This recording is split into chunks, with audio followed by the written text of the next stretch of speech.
Assalamualaikum warahmatullahi wabarakatuh.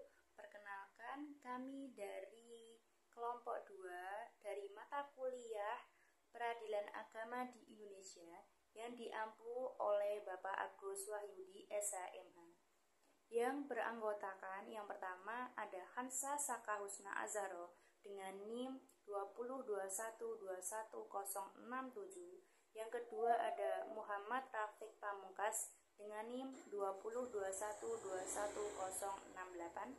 Yang ketiga ada Reza Nurhidayanti dengan NIM 2021211069. Di sini kami akan membahas tentang topik yaitu sejarah perkembangan peradilan di Indonesia.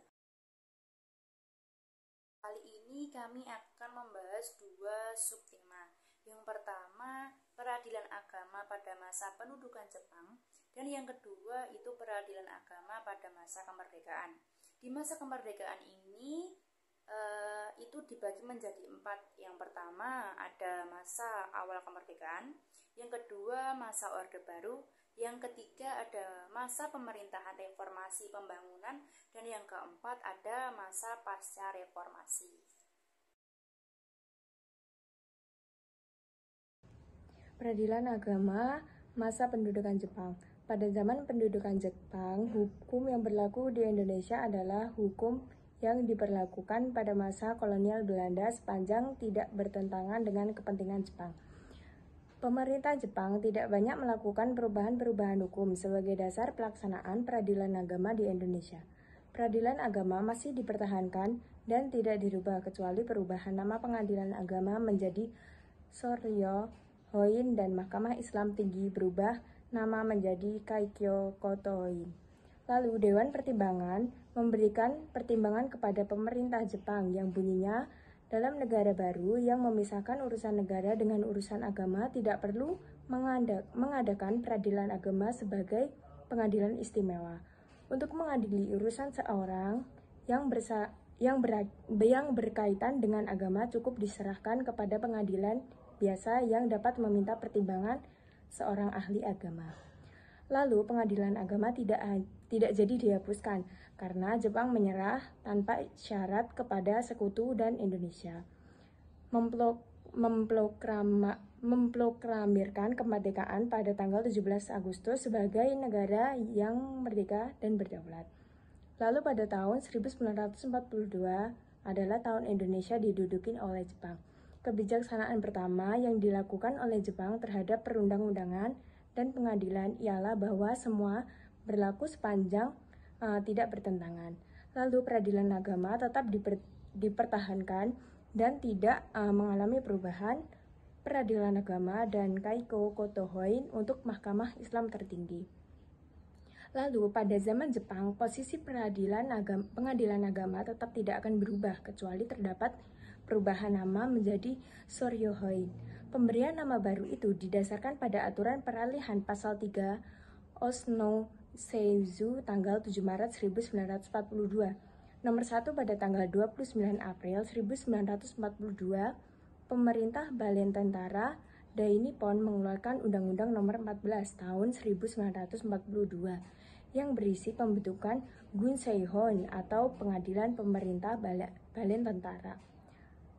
Dalam pasal 3 UU ini disebutkan bahwa Gunseihon terdiri dari yang pertama Tiohoin atau Pengadilan Negeri, yang kedua Keizeihon atau Hakim Poloso, yang ketiga Kenhoin atau Pengadilan Kabupaten, yang keempat Keiko Kotohoin atau Mahkamah Islam yang tertinggi, yang terakhir Soryohon atau Raat Agama.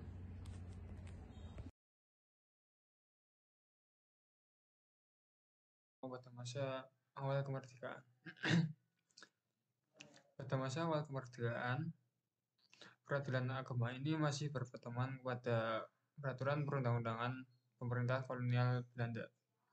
Berdasarkan pasal 2 aturan peralihan Undang-Undang Dasar 1945 yang mana berbunyi segala badan selama belum diadakan yang baru menurut undang-undang ini.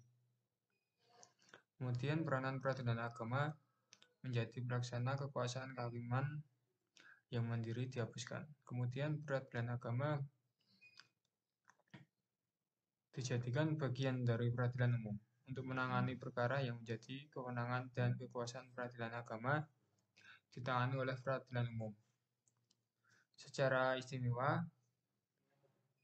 kasus di peradilan agama akan ditangani oleh seorang hakim yang beragama Islam sebagai ketua dan didampingi oleh 2 orang hakim ahli agama Islam.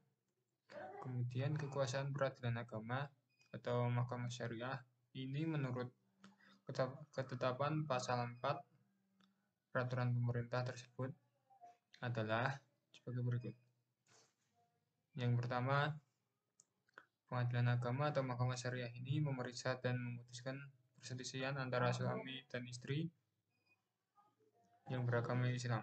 Kemudian yang kedua, peradilan agama atau mahkamah syariah tidak berhak memeriksa perkara-perkara tersebut dalam ayat 1. Jika untuk perkara itu berlaku lain daripada hukum agama Islam.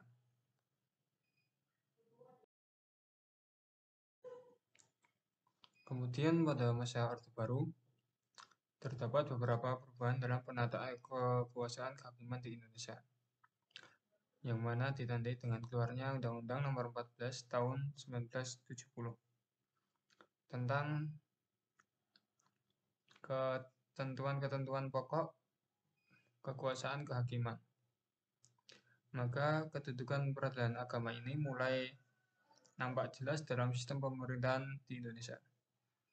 Undang-undang ini menegaskan prinsip-prinsip sebagai berikut. Yang pertama, peradilan dilakukan demi keadilan berdasarkan ketuhanan yang Maha Esa. Kedua, kekuasaan kehakiman dilakukan oleh peradilan agama dalam lingkungan peradilan umum, peradilan agama, peradilan militer, dan peradilan tata usaha negara. Kemudian yang ketiga, Mahkamah Agung adalah pengadilan tertinggi di Indonesia. Kemudian yang keempat, badan-badan yang melaksanakan peradilan secara organisatoris, administratif, dan finansial ada di bawah masing-masing departemen yang bersangkutan. Kemudian kelima, susunan kekuatan serta acara dari badan peradilan ini masing-masing diatur oleh undang-undang tersendiri.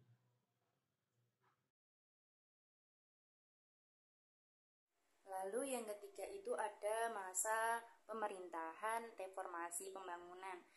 Peradilan agama itu sebagai pelaksana kekuasaan kehakiman, sebagaimana peradilan lainnya dalam hal pelaksanaan dan pengawasannya itu dilakukan oleh lembaga eksekutif dan lembaga yudikatif.